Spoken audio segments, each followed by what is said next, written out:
Olá, graças a Deus, mais um grande dia, como sempre, uma grande oportunidade, é um privilégio imenso, maravilhoso, como sempre, poderoso, poder compartilhar a nossa leitura bíblica, o devocional que fazemos a Deus, porque assim foi nos ensinado na sua palavra meditar de noite, para que possamos a mente cumprir conforme cada mandamento, cada palavra, e assim como a história sempre se repete, precisamos então estar da forma atual com a sua palavra, crendo, confiando que o que foi no passado também hoje é para nós, por mais que temos uma nova lei, que é a lei de Cristo, o Novo Testamento, o Novo Evangelho, mas que possamos entender, conhecer a cada procedimento, conforme Deus, Ele falou pela sua palavra.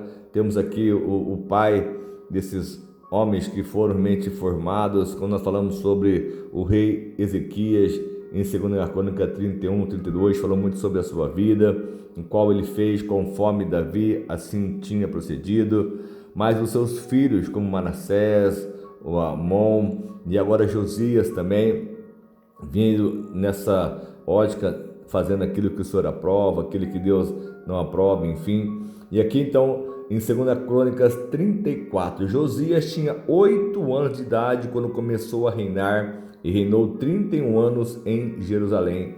Ele fez o que o Senhor aprova e andou nos caminhos de Davi, o seu predecessor, sem desviar nem para a direita e nem para a esquerda. Olha só aqui, mais um que então Deus colocou uma medida como Davi, e assim então esse realmente Josias está andando na mesma ótica ou na mesma visão que Davi está vivendo. Pois no 8º ano do seu reinado, sendo ainda bem jovem, ele começou a buscar o Deus de Davi, o seu predecessor, e no 12º ano começou a purificar a Judá e a Jerusalém dos altares idólatras, dos postes sagrados, das imagens esculpidas e dos ídolos de metal. Sob as suas ordens foram derrubados os altares dos Balaíns. Além disso, ele despedaçou os altares de incenso que ficavam acima deles. Também despedaçou, reduziu a pó os postes sagrados, as imagens esculpidas e os ídolos de metal, e os espalhou sobre os túmulos daqueles que lhe haviam oferecido sacrifícios.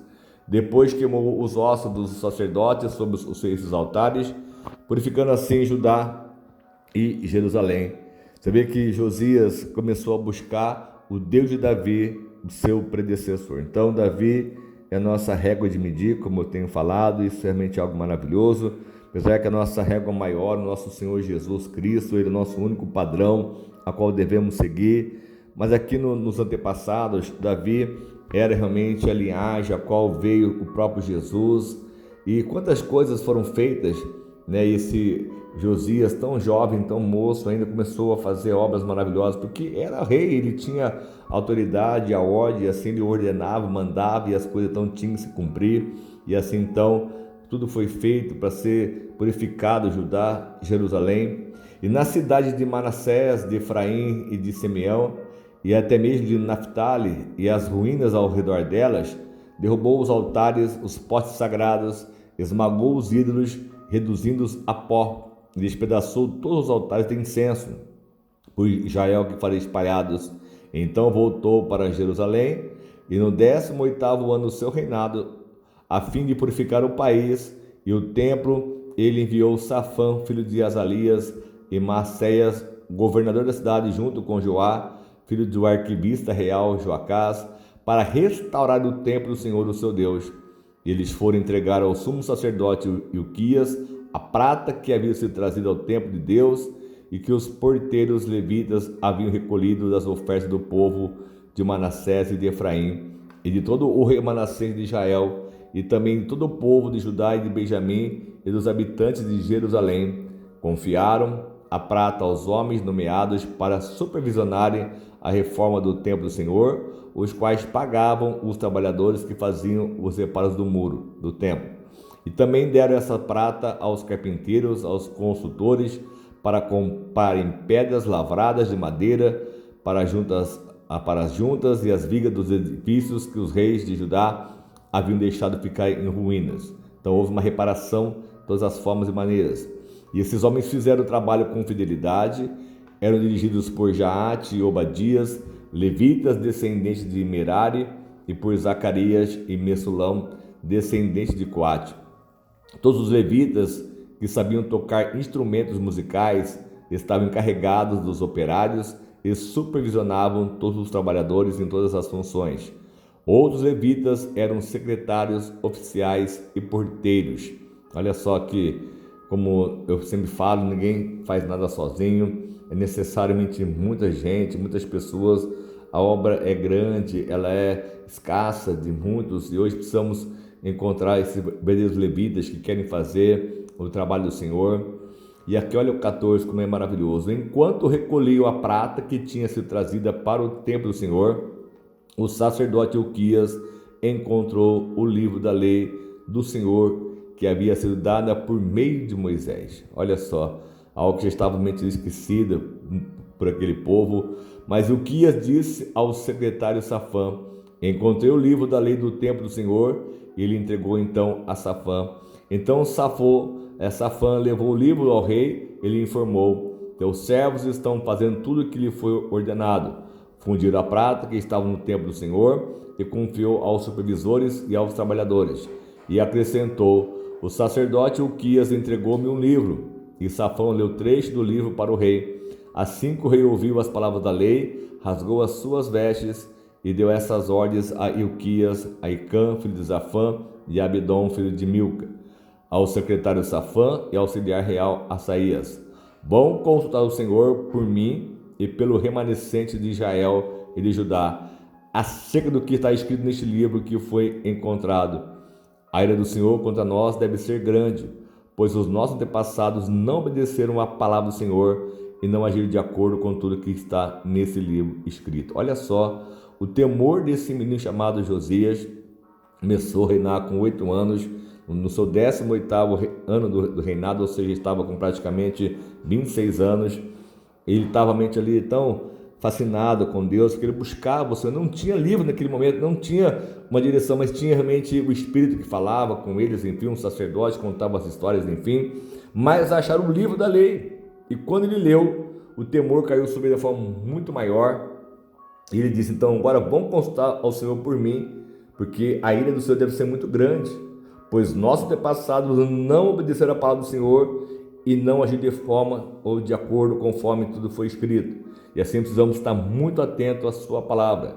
Então Ilquias e aqueles que o rei tinha enviado com ele foram falar com o profeta, a profetisa Ulda, mulher de Salom, filho de Tocate e neto de Arás, e responsável pelo guarda-roupa do templo. Ela morava no bairro Novo de Jerusalém. Ulda lhe disse: assim diz o Senhor, o Deus de Israel, diga ao homem que enviou a mim: assim diz o Senhor, eu vou trazer uma desgraça sobre este lugar e sobre os seus habitantes.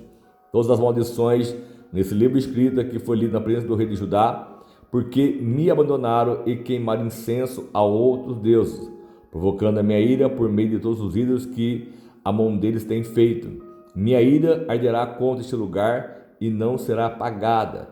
Diga ao rei de Judá que enviou para consultar o Senhor: assim diz o Senhor, o Deus de Israel, acerca das palavras que você ouviu, já que o seu coração se abriu e você se humilhou diante de Deus, quando ouviu que ele falou contra este lugar e contra os seus habitantes, e você se humilhou diante de mim, rasgou as suas vestes e chorou na minha presença, eu o ouvi, declara o Senhor. Portanto, eu o reunirei aos seus antepassados, e você será sepultado em paz.